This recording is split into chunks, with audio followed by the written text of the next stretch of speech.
Truck Talk, brought to you by eTruckBiz. Hi, everybody, and welcome back to another episode of Truck Talk.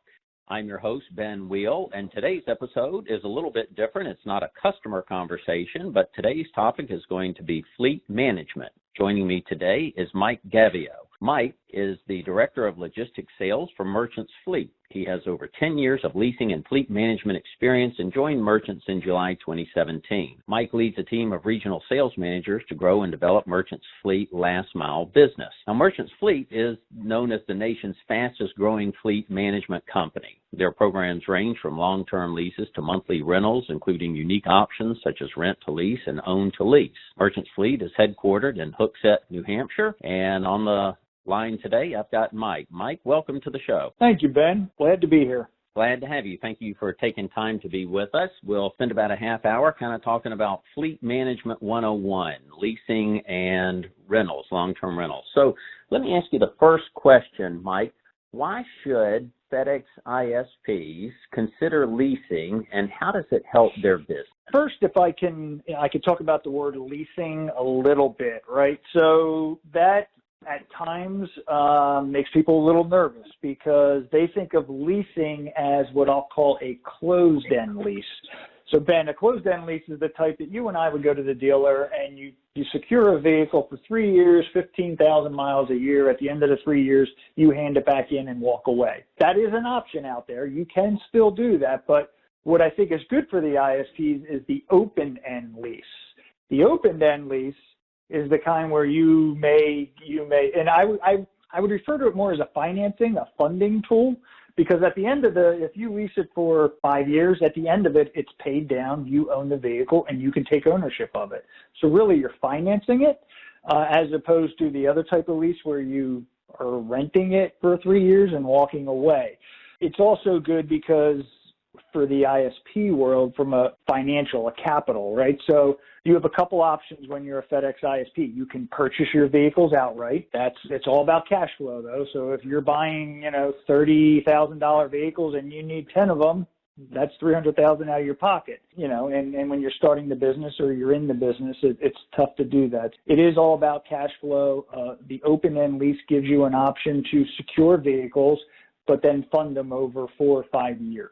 So that's one option. What are the other options that are out there? Yeah, so besides the long term, and so let me give you an example, right? So you may have 30 vehicles in your fleet, and you use about 20 of them throughout the year at any given time, but during peak season, you need to increase that number. So that's where rentals may come in. It's a good source for renting. So because of peak seasons, we associate peak with the October, November, December, January timeframe around the holidays, that you can rent vehicles for 3 months. Merchants Fleet, we offer rentals for 3 months of the vehicles. If you need them daily or weekly, Merchants is probably not the best option because we do the longer rentals, like I said, the 3 months. But that's the one option rental. Then you have the long-term lease. Then you obviously can also purchase the vehicles, which we talked about. For some FedEx ISPs, maybe that is the best avenue for whatever reason. The other option is you can rent to lease. That's something we have many of our clients looking at now. So we just got through peak season, right, Ben? And a lot of them had vehicles that they rented from us for 3 months, and now we're in conversations with them to convert those rentals over to a long-term lease. Perfect example is a FedEx ISP that we're working with in the Fayetteville, North Carolina area. They have 10 vehicles. They're actually 2020T, the Transit 350s, upfitted with the shelving that they need. And they said, business is good. We'd like to hold on to them. What are our options? And we said, are you talking you want to hold on to them another month or two? Because we can do that. And they said, no, we want to keep them. So we said, well, we'll just do the rent to lease. So we're converting those over to a lease. And not only that, but we're gonna give them 50% of their rental that they paid for the 3 months and put it towards the cap cost, just as a kind of a perk since they are switching over to leasing. Something else, Ben, that I mentioned with those FedEx ISPs that do vehicles, they have equity in those vehicles, right? So We have clients that'll come to us. We call it an own to lease, meaning they own their vehicles, and now they want to pull the equity out of it to put in other areas of their business. We'll buy those vehicles and lease them back to them, to the FedEx ISP. That way they can pull the cash out of it and put it in other areas of the business that they may need it, maybe to buy additional routes or what have you. So that's also an option. So you've got long-term leasing, you've got rent to lease and own to lease. That's an accurate, those three options? That would be correct. Yeah, the only other option I would say that is just a pure rental, just a short-term rental.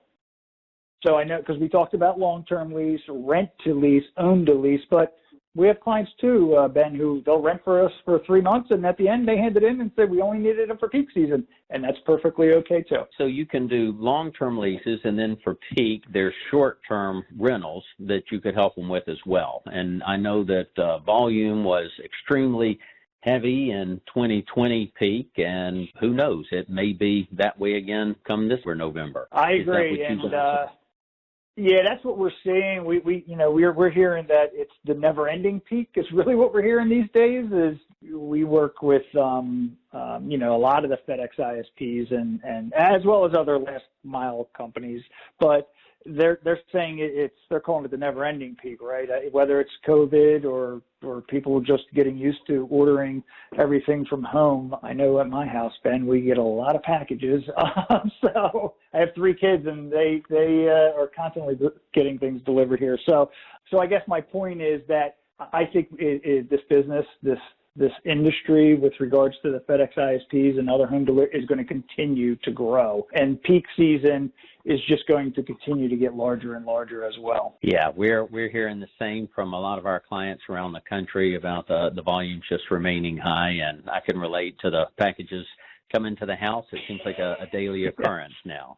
Yeah. So it's happening everywhere. So all right, so the flow is a great reason to do this. You could also talk about some of the leasing would avoid downtime, correct? So not only would you be able to have good cash flow, but can you talk a little bit about how some of the downtime might be avoided with either the long term or the rental options? Because I know that's a concern sometimes of our clients is when they have a truck that needs some serious repair. Yeah. So and the reason that indirectly I'll say leasing helps with the reducing the downtime, it's because the vehicles are newer, right? What tends to happen is when companies purchase their vehicles, they tend to hold on to them a lot longer because they've purchased the vehicle, right? So that vehicle is going to get long in the tooth. Maintenance costs are going to go up. And with the maintenance costs going up, there's going to be more downtime. Where when you lease the vehicles, I'll circle back to a little more info about the actual leasing, right? We consider a lease anything that you're going to keep more than 12 months. So if you did a 60-month lease with us, after 12 months, you can replace it at any time. So let's say you get to 36 months and your T350 is got 100,000 miles on it. You had a great year. You were delivering a lot of packages, and you want to replace that vehicle at 36 months. You still owe 2 years on it, but that's okay, right? We'll sell the vehicle. Whatever we sell for goes towards the 2 years remaining on the book value. That pays that off. Anything remaining goes into you, the FedEx ISP's pocket. So that's a way to help with the maintenance because now you can replace it anytime. You have value in the vehicle. You may have equity. The way I compare it a lot of times is a mortgage, right? So you do a 30-year mortgage. 20 years in, you want to sell the house. You've kept it in good condition. Yes, it has a little bit of wear and tear, but you get a good price for it. You sell it. You have to pay off your 10 years of remaining mortgage, but the rest goes into your pocket to purchase a new home or downsize or however you want to spend that money. So that's a good comparison on a lease, and the way to compare it is a mortgage and how that works.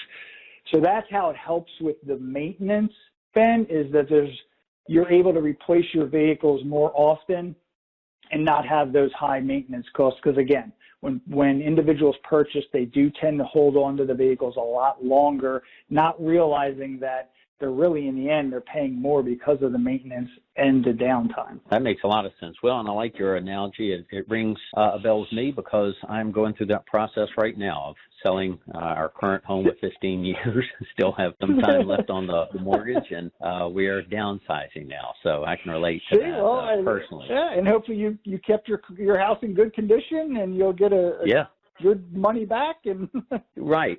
So back to this, though. So if someone is new to this business, or they're thinking about getting in this business, how does the maintenance work with the if you do the long-term lease?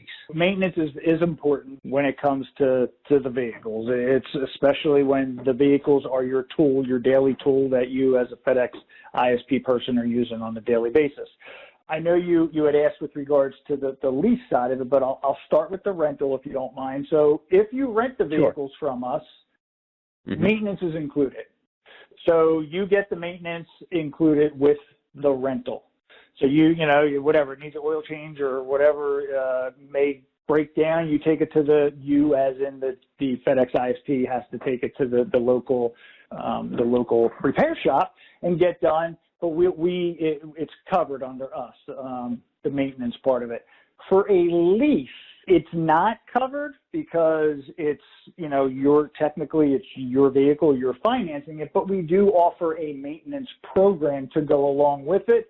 It's a few dollars a month, and then whatever the repair is passed through to the FedEx ISP. Or we could do also what they call full maintenance, and that's a little more than a few dollars a month, but that covers all of your maintenance, and I think maybe one set of tires as well. So they have options when it comes to the maintenance. In both ways, what Merchants has is ASE certified maintenance techs that are there to negotiate on the driver's behalf, on the company's behalf. So I don't know about you, Ben, but even though I'm in this industry, I don't know a lot about cars and engines. And when I take my personal car to go get done at the local repair shop, they come out and they're like, oh, you need this, this, this, and this. And I'm like, okay, go ahead, put it in because I don't know any different. That would get prevented, right? Because they're not there to talk to the driver. They have to talk to the ASE certified tech at Merchants Fleet to say what does and doesn't need to be done on the vehicle. And Merchants would approve or disapprove the things that they're trying to, upsell. So it's a savings. In the end, they're saving. They're there to protect the FedEx ISP and the vehicles and what's being done on them as well. They'll also negotiate, Ben, which is important, if a repair does need to be done, and the repair shop says this is a 5-hour job, our ASE certified techs, which for your audience, that means that they're mechanics, they're certified, they stay certified, by the way. But they may say it's a 5-hour job. Our techs are going to say, no, that's a 4-hour job. And they just saved you, however, $125 per hour right there in savings. Well, I appreciate and maintenance is that. Important, yeah. Because, like you said, you don't come from a repair background, and we have a brokerage arm that talks to new investors every day. And most of the people getting into the contracting business now do not come from a trucking or logistics background. So I think that would be very relevant to have an advocate, as you say, on your side, because they will not know the difference whether something is needed or not, whereas the advocate would. They know, right? Because they've turned a wrench at one time or another, and they have to stay certified as a mechanic, so they know what does and doesn't need to be done. Or another thing, Ben, with regards to the maintenance, let's say that this vehicle had brakes done at Mike's garage 2 weeks ago, and they were having brake issues again. They took it to Ben's garage. The Merchants now has that history on the vehicle if they use the maintenance program, and we could say, well, the brakes were just done 2 weeks ago. It may be a little bit of an inconvenience, but we need to bring it back to Mike's garage because they need to work on it at no cost, kind of thing. So that history may get lost sometimes with the FedEx ISPs because they do have different drivers driving different vehicles, where now we can house all that information for them. Well, that's great benefit. That is, because there's certainly a lot to do operationally outside of maintaining your vehicles and keeping up with all that information and ensuring that what was done wasn't just done a little while ago. That would be a big benefit to doing that program, take a lot off people's plates. So a lot of what we do, Mike, too, is help our clients with the impact to the bottom line. Talk for just a minute about the choice to rent or lease and its impact on an ISP's bottom line. The bottom line is extremely important, especially to the FedEx ISPs, and because I know things can be tight. So what I would say is, my suggestion for those that are just getting into the business is you probably do want to start off with rentals, and because it's less of an expense, an outlier, as opposed to purchasing, right? That's a big one. And leasing, now you're tied to the vehicle because you do have to keep it for 60 months. I do think that's a good play once you're up and running with your business and you know that, hey, I'm going to be successful in this. But for new FedEx ISPs just getting started, it's probably better to do 2, 3, 4 month rentals. Unfortunately, there are times that they're going to have to probably do daily or weekly. We at Merchants do not offer daily or weekly rentals, but there's plenty of other businesses out there that do, but that is a high expense to the bottom line, right? It's more costly to rent a vehicle for a day or a week than it is to do monthly rate. My advice would be to definitely start in the rental side of things, and as your business gets up and moving, then if you're renting through us, we can do the rental lease, or we can again do the leasing from day one if again they know that it's a business that they're going to be in for the long haul.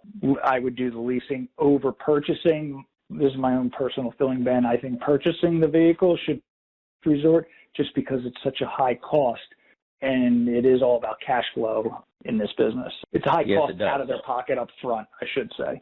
Agreed. So I think leasing and rentals would be a good option, as you said, for people that are new to the business or that are trying to manage their cash flow and the bottom line. So the overall cost going into let's talk about margins and and people's time is tight, right? There's a lot of responsibilities for BCs and AOs, and they don't want to be doing that. So dealing with the maintenance and the costs and the administration and all that, what are a couple of things that someone should look for in an overall leasing company as far as margins and time and everything that's involved with, if they're interested in going forward with finding a leasing company to talk to? Here at Merchants, we offer, in my opinion, they should look at fleet companies that offer a variety of things to help them manage their fleet of vehicles.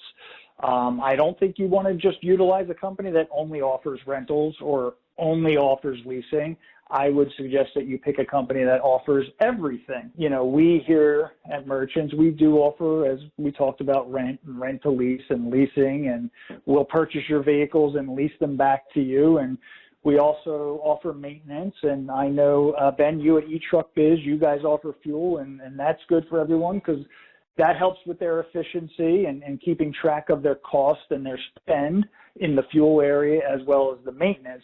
But we also recognize we're not all things to all people. If you need a vehicle that's only for daily or weekly, we are not their best option.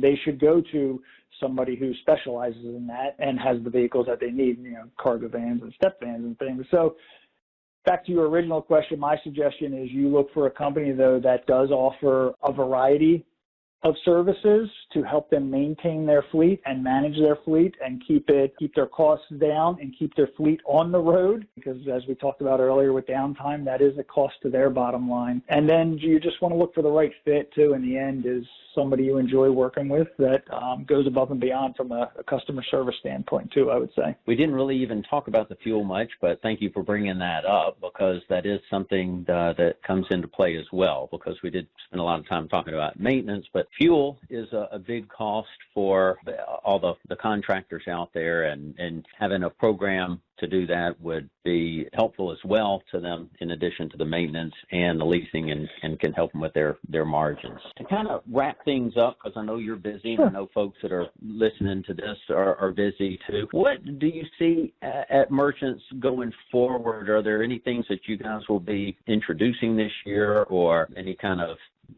what do you predict for the future for 2021? So, you know what, I think I'd circle back to what we talked about earlier, Ben, and that's growth. I think 21 we're going to continue to see a lot of growth in the last mile space, and I think that this 2021 peak season is going to last longer than the 2020 peak season did.